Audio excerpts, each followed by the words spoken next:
দর্শক, অনুরোধ থাকলো, আমাদের আলোচনা ভালো লাগছে না, সাবস্ক্রাইব করে আমাদের সাথে যুক্ত থাকুন। ফরিদ ভাইকে দিয়ে শুরু করি। বাংলাদেশের আসলে কি প্রবলেম হতে পারে? আমি বলছিলাম যে আমাদের এখানে কিছু উদ্বেগ উৎকণ্ঠা কোন কোন মহলের মধ্যে কিন্তু আছে। আমাদের পররাষ্ট্রমন্ত্রীর বিবৃতিতেই কিছুটা সেটা ফুটে উঠেছে। জি, জি। আশা করি আপনি বুঝতে পারছেন যে এই জি, জি, জি। উদ্বেগটা কেন বাংলাদেশের, এই আমি উদ্বেগের ভুলে কারণ গেছি। কি থাকতে পারে? পররাষ্ট্রমন্ত্রী এটা জি জি বলেছে, জি। কিন্তু আমি বুঝতে পেরেছি আপনার কথা, সেটা এবার বলি।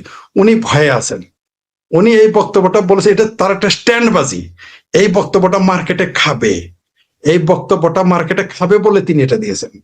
এটা আসলে তিনিও জানেন কিছুই হবে না। আর পররাষ্ট্রমন্ত্রী এটা বলেছে, বিএনপির অন্য নেতারা কি বলেছে, অন্য মন্ত্রী কি বলছে, কিছুই হবে না। বলছে যে এটা কোনো প্রভাবই পড়বে না, বলে নাই। তারাই তো নিজেরাই ঠিক নেই। পররাষ্ট্রমন্ত্রী এক কথা বলে, তো স্বরাষ্ট্রমন্ত্রী আরেক কথা বলে, আরেক মন্ত্রী আরেক। আপনি দেখেন, পররাষ্ট্র প্রতিমন্ত্রী যেন কে, ওবায়দুর রহমানের কন্যা নাকি, তিনি তো বলেছেন যে কিছুই হবে না। তিনি বলেছেন যে কোনো প্রভাব পড়বে না। আমি আবারও বলি, পশ্চিমবঙ্গ বলেন, ত্রিপুরা বলেন, আসাম বলেন, কোনো প্রভাবই পড়বে না। কার উপরে প্রভাব পড়বে? চোরাকারবারীদের সমস্যা। যারা ভারতে, আমি বলেছি তো, ভারতের সীমান্তে ভোট দেয় জামাতের, কিন্তু খায় কিন্তু ভারতের। খায় ভারতের, আগে বাংলাদেশে, ভোট দেয় পেয়ারা পাকিস্তানি জামাতিকে। সীমান্তে যারা আছে তারা কিন্তু ভারতের উপরে চলে, চোরাকারবারি করে। তাদের সমস্যা, কারণ চোরাকারবারি বন্ধ হয়ে আসবে। তাদের সমস্যা যারা ভারতে জঙ্গিবাদ স্প্রেড করতে চায়, যারা ভারতকে স্বপ্ন দেখে ভারতকে ভেঙে ফেলবে, ভারতকে গিলে ফেলবে, খেয়ে ফেলবে, তাদের সমস্যা। কিন্তু যারা বাংলাদেশে সাধারণ নাগরিক, তাদের কোনো সমস্যা না। বিজেপির সাথে কি হয়েছে? আপনি দেখেন, এত চিন্তিত আমাদের শুভেন্দু অধিকারী ক্ষমতায় আসবে বলে এত তারা চিন্তিত হয়ে গেছে, চিন্তার চোটে তাদের ঘুমারাম। উইঘুর মুসলমান নিয়ে কিন্তু কেউ কথা বলে না, তাদের ওইখানে কিন্তু ঠান্ডা। আচ্ছা, ভারতের মুসলমানদের এখানে পাঠাবে এত চিন্তিত, 16-15 লক্ষ তো পাঠাই দিছে বার্মা। ওইখানে আপনি গজওয়াতুল বার্মা করেন, কত মুরুদ আমরা একটু দেখি। আওয়ামী লীগের ভারতের প্রতি এত প্রেম কেন? ভাই, আপনার পাকিস্তানের প্রতি এত প্রেম কেন? আওয়ামী লীগের প্রতি প্রেম কেন থাকবে? ভারতের প্রতি প্রেম কেন থাকবে না? ভারত আমাদের 1 কোটি মানুষকে বসায় খাওয়াইছে, আমাদের 1 বছর সুযোগ সুবিধা দিয়েছে, আমাদের মুক্তিযুদ্ধ সহ। আমরা ভারত প্রেম কেন থাকবে না? পেয়ারা পাকিস্তান প্রেম থাকবে আমাদের? হ্যাঁ, মগা মৌদুদির উম্মতের ভাষায় কথা বললে হবে? মগা মৌদুদি যারা, তাদের জন্য ভারত খারাপ। ভারত প্রেম দেখাবে না, কি দেখাবে? পাকিস্তান প্রেম দেখাবে, ইরাক প্রেম দেখাবে, ইরান প্রেম দেখাবে?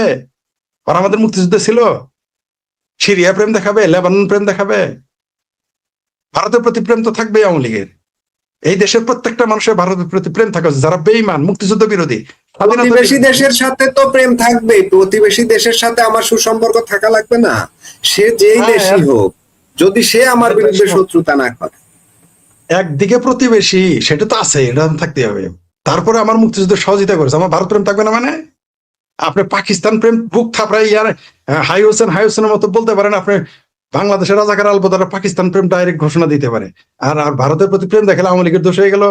জামাত হেফাজত বিএনপির মতো পাকিস্তান প্রেম দেখাবে?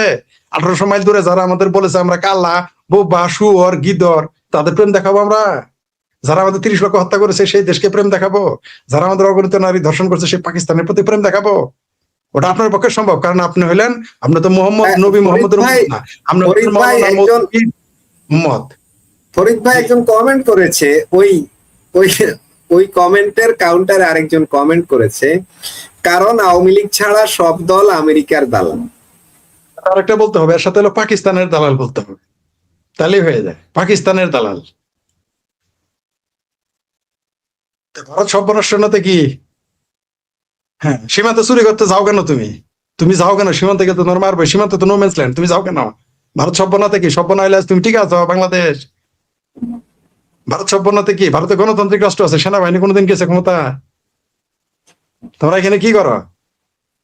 ভারতে এরকম বিনা ভোটের রাজনীতি হয় যে বিরোধী দলকে বন্ধ করে চাল চালায় ক্ষমতা চলে যাও? ভারত সভ্যনাতে কি? ভারতে কবে কু হয়েছে? মোটামুটি জানা গেল ফরিদ ভাই, উনি যিনি আওয়ামী লীগ নিয়ে কমেন্ট করেছেন, তিনি বললেন জামাত কিন্তু আজ পর্যন্ত দেশ থেকে পালায়নি। জামাত আসছে কবে বাংলাদেশে? শুনেন, জামাত যারা করে তারা যদি মিথ্যা কথা, জামাতের ইমানের রঙ হইলে মিথ্যা কথা বলে, 1 নম্বর ইমান। ওর বাপ গোলাম আজম কোথায় ছিল 71 থেকে 75? শুধু তাই না, জিয়া রহমান আনার পরও তো পালায় পালায় থাকতো, তাবলিগ করতো। আমরা এগুলো জানি না? কাকরে লেগে পালায় থাকতো। আচ্ছা, জামাত এত বড় এত সেটার মুরত, জামাতকে জনসভা করতে বলেন, ক্ষমতায় তো এখন আছে, চেল চেলায়। জামাত পালায় নাই মানে? সাইদি কই আছিল 71 থেকে 75? নিজামি কোথায় আছিল 71 থেকে 75? কাদের মোল্লা কোথায় ছিল 71 থেকে 75? এখনো যে সংসদে একটা আছে পালায় আছিল, ও তো নিজেই বলছে পালায় আছিল। এখন যার গরু সে কয় বাঞ্জা, প্রতিবেশীরা কয় বছর বিয়ানি। এটা তো হলো বাচ্চা জামাত, সাউ জামাত, মৌদুদির যারা উম্মত, নবীর উম্মত বলি নাই, মোহাম্মদ নবী মোহাম্মদের উম্মত না, যারা মৌদুদির এই মগা মৌদুদির উম্মত, তারা তো মিথ্যা কথা বলবেই। আর বাপদা তারা কোথায় ছিল? পালায় নাই মানে? এই মাহমুদুর রহমান কোথায় ছিল? এরা আমাদের বলে আমরা আত্মগোপনে আছে, আমরা নাকি পালাই গেছি দেশ ছেড়ে। ওর বাপ্পি নাকি কোথায় আছে?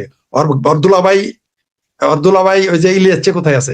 জিজ্ঞেস করেন, তখন আর বলবে না, তখন বলবে কিছুই জানে না, তখন বলবে কিছুই জানে না। তারা এরা হলো জামাল ফিরা পাগলা, বুঝতে পারছে? এরা পালায় থাকে না। গুপ্ত কারা? তোরা যে ছাত্র দল ছাত্রলীগে ছিলি, জামাতের এত মুরত জনসভা করতে, ওই জাপানে গেছে, জাপানে গিয়ে দেখি যে বিরাট বিরাট সভা করতেছে। জামালপুরে এসে সভা করে না কেন? শেরপুরে গিয়ে সভা করে না কেন? জাপান যায় সভা করে কেন? বাংলাদেশে করে না কেন? জামাতের এত বড় মুরত, জামাত পালায় না? পালায় না মানে? এই পরাজিত পলাতকেরা পালার তো পালানোর যোগ্যতা না, ওদের জায়গা দিবে কে? জামাত পালায় না, না এই কথাটাই জানাবো আর কয়দিন পরে। জামাত পালায় না মানে ওয়াজের মঞ্চ করে, জামাত জনসভা করে না কেন? ধর্মসভার নামে পালায় থাকে না? জামাতের এই যে আফসারি মাফসারি খাপসারি পালাজারি খালাজারি, এই আমির হারামজাদা পালাইয়া ছিল না? আমির হারামজাদা বলে নাই? আমি কবে বলছি যে আমার বাপ দাদা আওয়ামী লীগ করে? আমি কবে বলছি? আমির হারামজাদা বলে নাই? তার বাপ আওয়ামী লীগ, তার দাদা আওয়ামী লীগ, তার মামা আওয়ামী লীগ, তার নানা আওয়ামী লীগ বলে নাই? এখন তো জামাতের এমপি, তো পালায় থাকে কারা? ফাজিল কথাকার, মানে কথা বললেই পাওয়া যায় একেবারে। হ্যাঁ, হ্যাঁ, জামাত জি এটা হলো ফরিদ ভাই, এই মৌদুদির উম্মত যারা, এই পেয়ারা পাকিস্তানিতে এত, এরা এরা পালাইলে হইলো হিজরত, আর আমরা পালাইলে হয় পলানো। বুঝতে পারছেন? দেখলে জামাতি মগাম মৌদুদির উম্মতারা এরকম কথা বলবেই। দেখবো নি আওয়ামী লীগ তো আসতেছে, জামাতিদের বলে রাখি কান খুলকার শুনলে আওয়ামী লীগ আর হয়, তখন দেখবো নি পালাস কি পালাস না, এগুলো আমরা বলবো জামাত এখন কোথায়। 71 থেকে 75 কিন্তু হারিকেন লাগাই খুঁজে পাওয়া যায় না, আমরা জানি। ওরকম আবার তোমাদের পাওয়া আর কোনোদিনই পাওয়া যাবে না জামাত বাংলাদেশে। ওই সেনা ওই ওয়াকারে কান্দে সইরে, আর বিদেশি শক্তি কান্দে সইরে বহু মস্তানি করা যায়। এত মোরত সেনাবাহিনী বের রাখে নাও না, পাবলিক ফুটবলের মতো সরাবো। জামাত যা পলান লাগবো না, পাবলিক ফুটবলের মতো সরায় মান্ডা খেলে ভাল্লাবে ঢাকায় যারা আছো।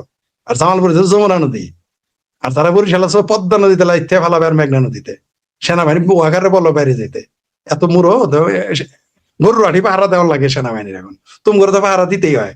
এই ওয়াকার পাহারা দেয়, শফিকুর রহমান পাহারা দেয়, আমার ভাবির ফোলারে পাহারা দেয়, বিএনপি রে পাহারা দেয়, ও আমাদের স্পিকারের। তারপর ওনার সেনাবাহিনীর গরু পাহারা দিতে হইতেছে। এতে বেড়াকে যাইতে বলো, তারপরে বুঝবো কত দানে কত চাইলে হয়। পালাবা না আবার আব্বা ডাকবা আওয়ামী লীগের 70 বার করে, পালাবা কেন? তোমরা যখন আওয়ামী লীগ ক্ষমতা আওয়ামী লীগের আব্বা বানাবা, বিএনপির দুলাভাই বানায় থাকো, তোমাদের পরিচয় আছে নাকি? আবার বলো যে পালাও না। সেটার এত মোড় জামালপুর যাই জনসভা করো, ময়মনসিংহ জনসভা করো, করে দেখাই দাও দেখি। এখনো তো পালাই থাকতে হয়। আমার তো বড় বড় গপ্প।